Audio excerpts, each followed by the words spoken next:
What a remarkable week for the market. It certainly was the biggest test of 2017, and stocks exhibited the kind of resolve that, for me, is clearly a buy signal. It's not just that stocks climbed off the canvas, but they were led by industrials, materials, energy names. I mean, these, again, are the building blocks of our economy. They need major capital infusion. They pay good wages to workers all around the nation, particularly those in the heartland. To be sure, major indices didn't completely recover, and some, like the financials, they're still struggling a little bit. Listen, financials were in trouble before the dip, but there's that big dip and its catalyst, right? The political hysteria out of Washington, D.C. Now, we know it's not going to be over for a long time, and the daily hits from anonymous sources will probably be as regular as White House press conferences from here on out. I've heard from a lot of viewers, though, that made big money in the last couple of sessions. And while I preach longer-term buy and hold, the fact is this was a perfect dip for traders. As for long-term investors, there's some critical resistance points on the upside that I think are buy signals if you want to continue to add. That's right, buying on the upside, not on the dip. S&P resistance begins at 2388. A breakout above 2400 is huge. NASDAQ, you see resistance beginning at 6105. It breaks out at 6170. And the Dow Jones Industrial Average today, it hit 2850. Look at that number again. We get through there, 21,000. That's your green light to start loading up. Joining me now to discuss, Francie Newton Stacy. Francis, hey, thanks for joining me. What do you make of this week in the market? It was a wild week. I think it came out pretty good.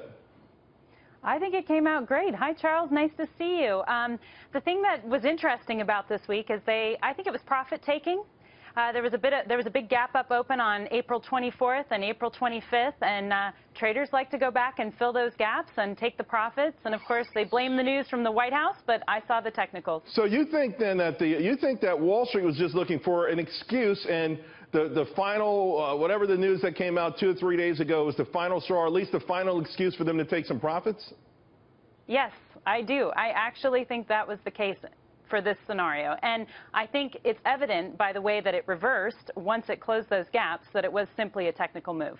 So where do we go from here? What are the catalysts going to be? I'm saying I think the market goes higher. I love what I'm seeing from a fundamental point of view, whether it's corporate earnings, whether it's information from industrial production, those cornerstone things that validate higher PE ratios.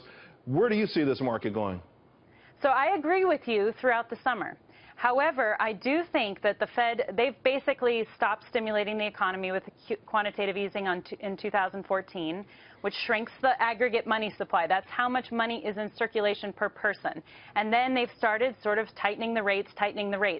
We're going to really see some shrinkage in the money supply when they start reconciling their balance sheet. They're calling for taking $2.5 trillion off of the balance sheet. And that it just shrinks the money supply. And that's going to weigh on some of the things that you just mentioned that currently are strong. I feel like the market is going to go higher through the summer. And after that rate hike in September, I think we're going to see a major sell-off. Okay, I'm writing you down. I'm writing this down. October, You'll be in studio. Francis will talk about it again. Thanks a lot. Appreciate it.